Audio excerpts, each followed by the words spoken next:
Welcome to Clash of Clans with Jolf18. Today we're going to go over how to make a successful clan. Alright, so the first things first is to pick your clan name. You should pick something that is unique and very easily found. Alright, so the next thing is how to get more clan members. And you have many options. It's either global, which is what most people use, but it's kind of hard to get people in there to join and stay. Another one is forms. You can use forms from Clash of Clans and whatnot. And then you can also put your clan tag in the comments below, and maybe somebody will find you that way. And then once you get a few members, you should try to build a bond with them and try to keep your donation ratios up as well. That will really help people stay.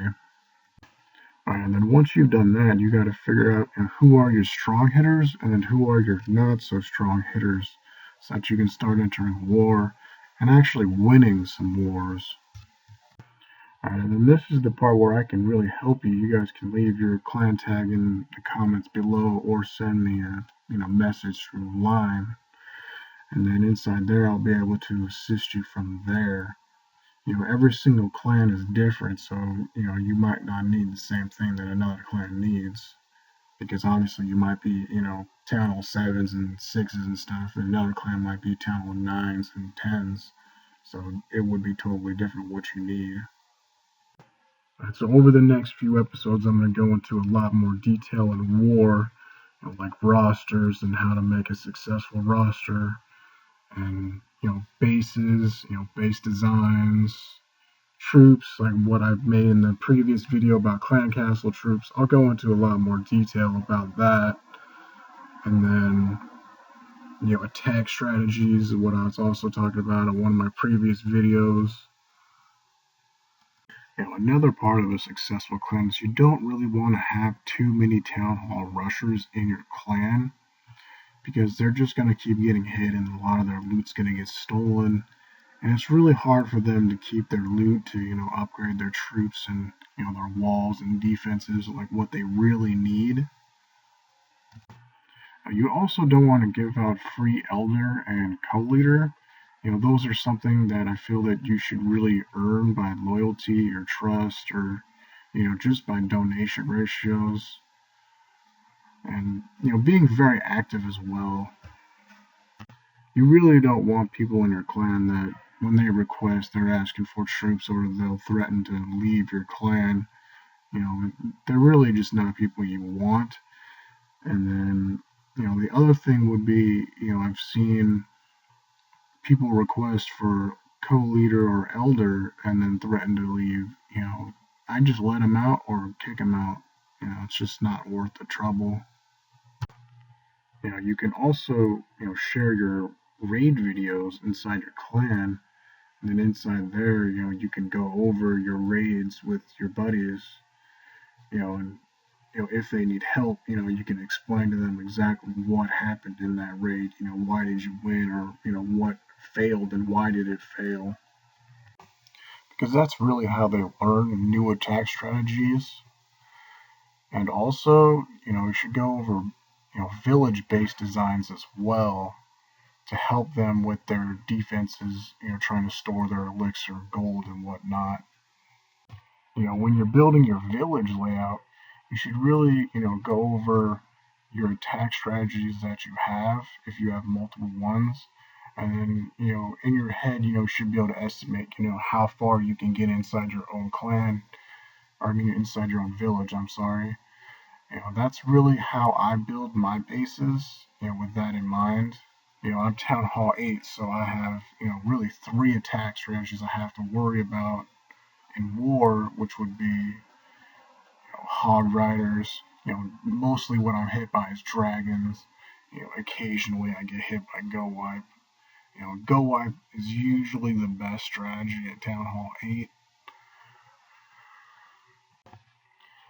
If you're like a lower town hall, like Town Hall 6 and 5 and whatnot, those you'll be hit with mostly ground troops, archers, barbarians, and maybe you might get hit by a wizard. But you gotta build your base design around that. Where your splash damage is.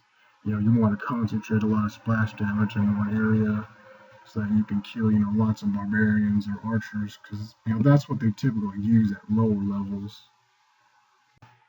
A great base and village builder is ClashOfClansBuilder.com.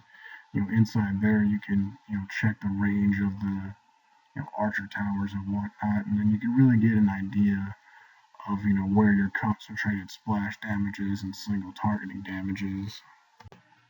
But when you're raiding, typically from basically Town Hall 8 and lower, you pretty much want to be using barbarians and archers and just going after gold mine and elixir pumps.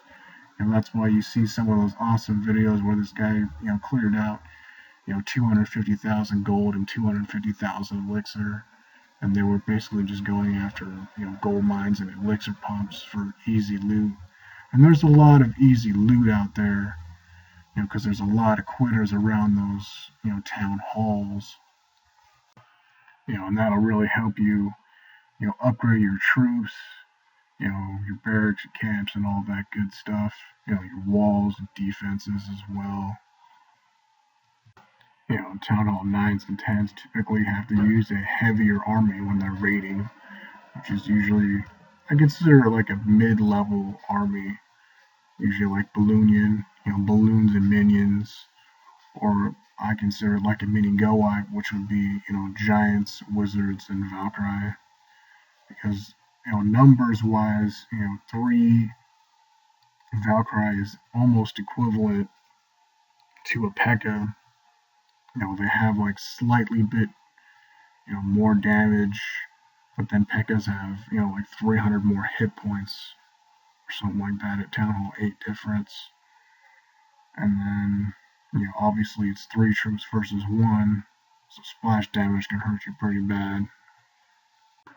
Another thing you really don't want to be doing is raiding with, spells when you're, Town Hall 8 and lower, unless you're basically just going for Dark Elixir, then you can use a heavier army. But I usually only go up to like a mid-level army.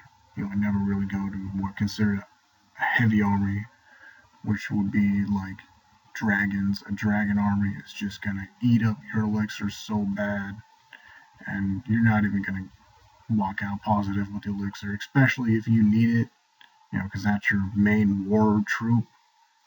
You're gonna be out of elixir all the time. Spells as well.